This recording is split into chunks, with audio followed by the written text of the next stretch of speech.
Imagine taking something as simple as olive leaf extract, and suddenly your thyroid hormones shift. More T3, lower TSH. It sounds almost too good to be true, and in my opinion, anytime something sounds that dramatic, it is worth slowing down and digging into the real science. Today, I want to take you through what actually happened in the study that started all the hype and what it means for real people. So let's get started. The whole conversation around olive leaf extract and thyroid hormones started with one study on rats. These rats were given olive leaf extract for 14 days, and afterward, researchers found that their T3 levels were higher and their TSH levels were lower compared to the control group. T3 is the active thyroid hormone that affects your energy and metabolism. TSH is the signal from the brain that tells your thyroid to work harder. So in simple terms, the rats looked like their thyroid was a little more active after 2 weeks. Now this sounds interesting on paper, but we need to break down exactly what this means and why it does not automatically translate to humans. One issue I see all the time is that people misread online summaries. They mix up T3 with T4, or they think TSH is a thyroid hormone instead of a signal from the brain. So here is the clean, simple version. T3 is your active hormone. T4 is the storage hormone your body converts into T3. TSH is the messenger from your pituitary gland saying, "Hey thyroid, we need more." When T3 rises, TSH usually drops because the brain senses that things are balanced. That is what the researchers saw in the rats. The next question is about the quality of the study, and honestly, it was a small study, a short duration, and only one animal model. That does not mean it is useless, but it does mean we cannot jump to big conclusions. One thing I always remind people is that rats metabolize substances very differently from humans. They have a much faster metabolism, and they handle compounds differently. So any dose used in a rat study cannot be copied directly for a human. To understand this properly, let me walk you through how dose translation really works. Scientists use something called body surface area conversion. In simple terms, they take the rat dose and divide it by about 6 to get a human equivalent. So if a rat was given 100 milligrams per kilogram, the human equivalent is around 16 milligrams per kilogram. And then you multiply that by human body weight. This is why you should never see a rat dose online and assume that is what you should take. In my opinion, once people see how different the real conversion is, they stop trying to copy animal studies on their own. Now let's talk about why olive leaf extract might influence thyroid hormones in the first place. The main active compounds in olive leaves are oleuropein and hydroxytyrosol. These are powerful antioxidants. Some researchers believe they may support enzymes involved in converting T4 to T3, known as deodenase enzymes. If these enzymes work more efficiently, the body might produce more active T3 from its T4 reserves. Another idea is that reducing inflammation may help the thyroid work more smoothly. High inflammation and high stress hormones like cortisol can suppress thyroid function. So if olive leaf extract helps calm oxidative stress in the body, that might indirectly support better thyroid signaling. These ideas are interesting, but again, they are mostly theories for humans since the direct thyroid research in people is extremely limited. What we do have in humans is solid research showing that olive leaf extract can help with blood pressure, blood sugar, cholesterol, and immune support. It is used for metabolic health and sometimes for infections because it has antimicrobial properties. So there are good reasons people use olive leaf extract. It is just that thyroid effects in humans have not been clearly proven yet. In my opinion, this supplement has potential, but we need to be careful not to assume that what happens in a rat will happen in people. Now let's talk about how to make this practical and safe, because some people will still want to experiment. The first step is always talking to a healthcare professional who knows your history. If someone genuinely wants to test whether olive leaf extract does anything to their thyroid, the smartest approach is to get baseline labs first. That usually includes TSH, free T4, free T3, and sometimes thyroid antibodies if there is any concern about autoimmune thyroid issues. Once you have that baseline, you can begin a conservative trial and retest after 4 to 8 weeks. Thyroid hormones do not change overnight, so patience is important.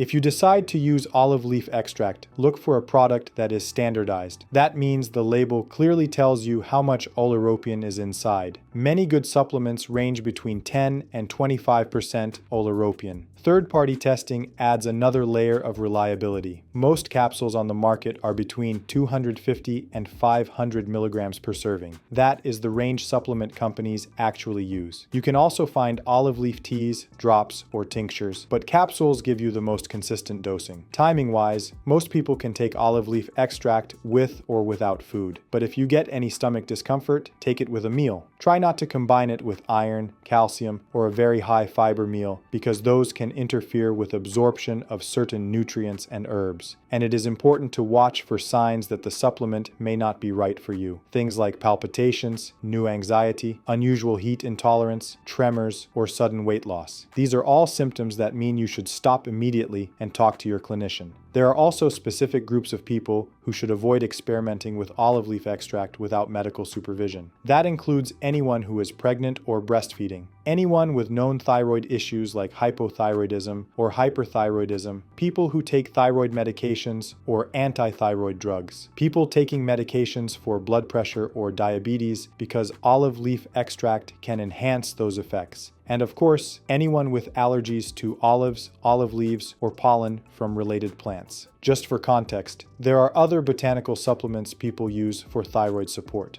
Ashwagandha is known for potentially increasing T3 and T4 in some situations. Bugleweed is often used to calm an overactive thyroid. These comparisons help show that herbs can influence hormones, but they all work differently. I personally think it is helpful to know where olive leaf fits in that landscape, but the focus here is still on olive leaf and the one rat study. If you want a very cautious way to test how your body responds before even worrying about hormone labs, here is a simple 7-day plan. First, talk to your healthcare professional so they know what you are doing. Then start logging your resting heart rate every morning. Pay attention to your energy levels, your sleep, and your mood. Keep your caffeine intake consistent because caffeine changes can feel like thyroid changes. Avoid changing any other supplements so you have a clean test. Each day, rate your overall symptoms on a scale of 1 to 10. You are not looking for major hormone shifts in 7 days. You are simply learning how your body reacts. If everything feels stable and you want to continue, then the longer 4 to 8 week window is where you would actually do lab testing. So here is the big picture. Olive leaf extract showed an interesting effect in rats after 2 weeks, but we do not have strong human evidence to claim the same thing happens in people. The proposed mechanisms make sense, but they are still theoretical. The supplement does have real human benefits in other areas, like blood pressure and glucose support, which is one reason